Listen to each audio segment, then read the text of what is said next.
Hey there, John Morris here, johnmorrisonline.com. Welcome back to another episode of The John Morris Show. So I got this from Jason via email. He said, it would be great if you can tell the different niche markets within the web development field and how to change the market.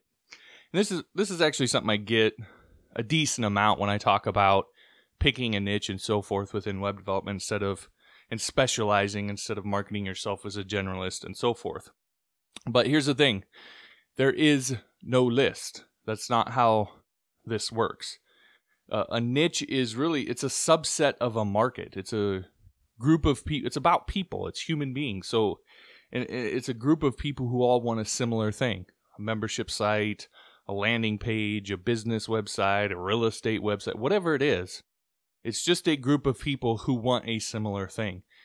And like any market, any group of people as a whole, it's constantly changing and evolving and needs and wants and all that stuff, just like people do. So today, everybody wants a social network. Tomorrow, social networks are lame and they want landing pages. The next day, it's a membership site. The trick isn't knowing the list. You don't even need to know the whole list. You just need to know one niche, your niche, really. But it's not about knowing the list. It's about knowing how to figure it out and then how to position yourself as an expert in that niche so you soak up all the work.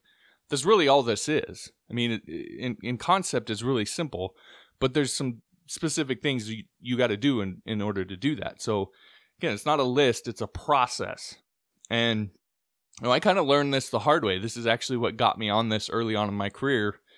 At the time, I didn't feel like it, but I was probably lucky I went through this because I learned it the hard way in a very direct and crystal clear way, and I've never forgotten it. So when I first started in web development and actually started trying to get hired, around that time, everything was still pretty text heavy because of internet speeds and so forth.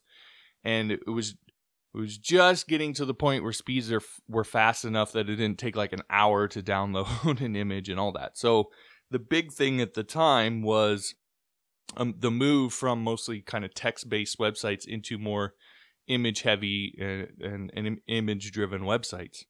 And I think at that time people were just kind of Photoshop was just kind of starting to become a thing, and we were starting to see what we could do with images on the web since the speeds had got to a point where we could do that. And so I learned all of that, and I was good to go for about 6 months.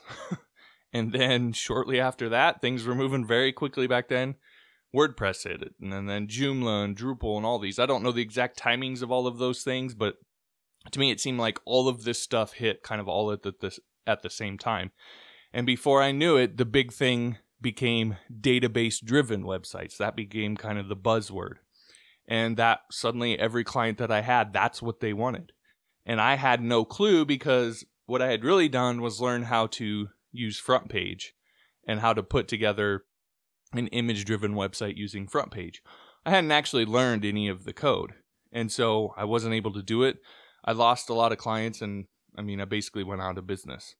Now, the changes that are happening on the web today, they aren't as drastic as they were back then. That's not to say things aren't moving fast, but the web was so new back then, and the internet, all of it was just so new that the changes were just constantly coming, and they were drastic. Things aren't quite that way today, but it is still always evolving. And people are always evolving. Clients, their needs, their wants, where they kind of shift their focus from time to time, it's always changing. So what's hot today will be old news tomorrow. Just think of responsive web design. Was it not even a year or two ago, maybe 3 years ago?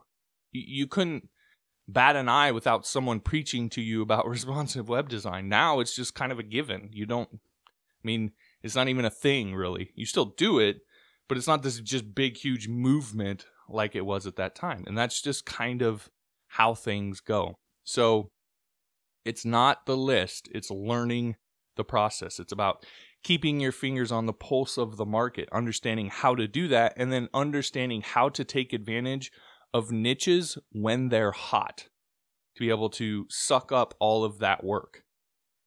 So in any case, this is just one example of many of the things that we talk about inside of my Get Paid to Train Code training series on Patreon. It's the how to make money at this side of things, the thing that is kind of taboo to talk about and to some people, and you don't see people talking about as much. And again, I've learned a lot of lessons the hard way to be able to have been working at home now for the last, I think, 7-8 years. There's a lot of little kind of subtle things like this that I've learned along the way. Processes, approaches, all of that make all of the difference.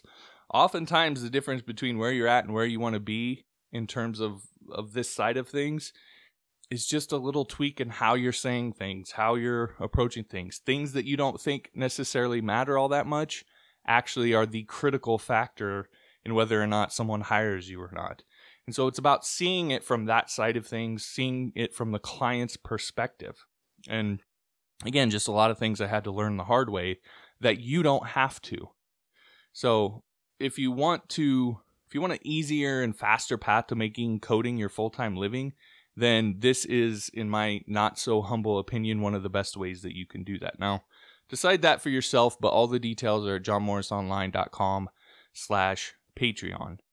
And whatever you do, stop looking for the magic list when it comes to niches and how to market yourself and so forth. It's not about the list. That list does not exist. I mean, you could take a snapshot of it at this particular time, probably, but in a month or 2 months or 3 months, it's going to be totally different.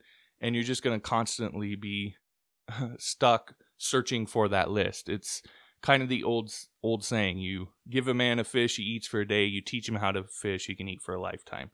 And so what I want to teach you is how to fish, I want to teach you the process for doing this. So again, the list, it doesn't exist. Stop looking for it.